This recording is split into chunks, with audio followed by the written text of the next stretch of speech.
Shalom mes amis, nous nous retrouvons pour le Raf Tevet, la Elola du Rambam. Et le rabbi dans le Dvar Malchut de cette semaine nous explique que, comme d'habitude, tous les événements sont liés et on doit voir le rapport qui est entre tous les événements. Donc il nous a expliqué dans le Dvar Malchut, comme on l'a vu, que la galoute est une partie essentielle de la Géoula, c'est-à-dire sans galoute on ne peut pas arriver à la Géoula, et que donc la descente en Égypte des Bnei Israël, c'est le début de la Géoula. C'est le début du processus de la Géoula, de la même manière qu'on a vu avec le jeûne du 10 Tevet, que le siège du 10 Tevet, c'est le début aussi du processus de la Géoula. Donc le rabbi, avec toujours son regard positif, nous habitue à ouvrir les yeux sur le monde du Hémet. Et il nous apprend justement que c'est la même chose avec le Rambam. Le Rambam, qui était vraiment un tzaddik de tous les temps, il a vécu en Égypte des moments très difficiles, il a eu une vie très difficile. Et il a écrit tout ce qu'on peut avoir comme halachot, c'est le Rambam qui a écrit. Il a vraiment touché à tous les domaines de la Torah, que ce soit la Torah écrite, que ce soit la Torah orale, que ce soit le Sod à Torah, la Pnimiut à Torah. Et vraiment, il est passé sur toutes les parties de la Torah. C'est le commentateur qui est vraiment touché à tout. Et le Rabbi nous explique que Dafka dans l'Égypte, il a écrit les lois concernant Mashiach. Dafka dans l'étroitesse du monde, il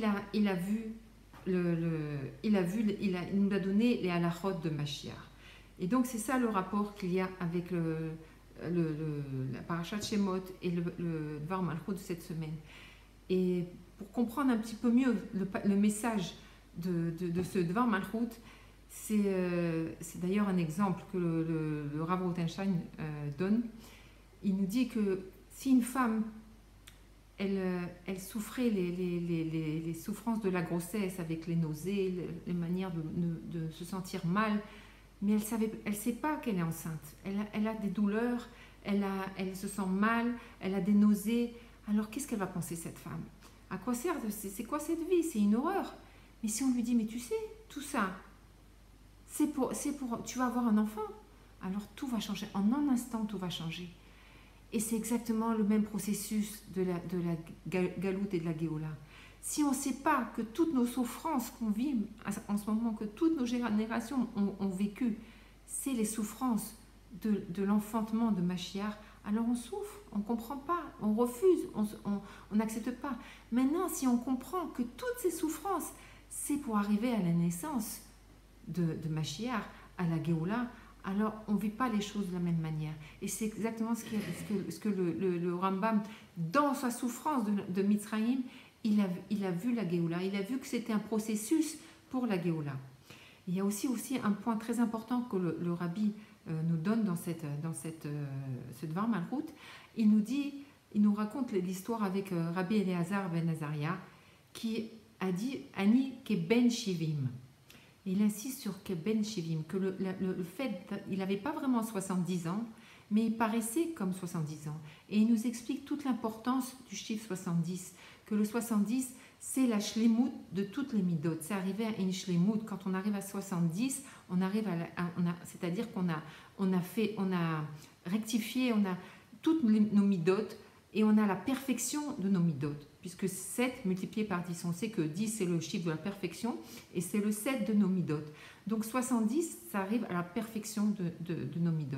Et il nous dit donc, le Rabbi Eliezer ben Azaria voulait ressembler à l'âge de 70, c'est-à-dire qu'à l'intérieur, il avait fait le travail de 70, et il voulait que ça se reflète sur l'extérieur, et alors sont apparues les 18 lignes de barbe blanche. Et on nous dit aussi qu'il y a eu 70 âmes qui sont arrivées en Égypte avec Yocheved, encore le chiffre 70. Et cette année, Baruch Hashem, on arrive aux 70 ans de la Nessiou du Rabbi. Donc on voit que le Rabbi aussi, déjà dans la parashat Shemot, il nous a expliqué que l'arrivée à 70, c'est quelque chose de géoulatique. C'est la fin d'un processus, c'est le début d'un autre, c'est-à-dire c'est la shlemut de tout le travail. Donc Bezrat Hashem, il faut se préparer à ce huge fight comme jamais on s'est préparé, en prenant des achlatot au ventre, en étudiant Bati Legani et en étant Besimcha, et vraiment en se préparant, et que Bezrat Hashem, on n'aura pas besoin d'arriver jusqu'à huge fight, qu'on a déjà arrivé à la perfection de la réparation de nos midot, et qu'on va mériter aujourd'hui même, avant Shabbat, Bezrat Hashem, la venue de Mashiach. Shabbat Shalom.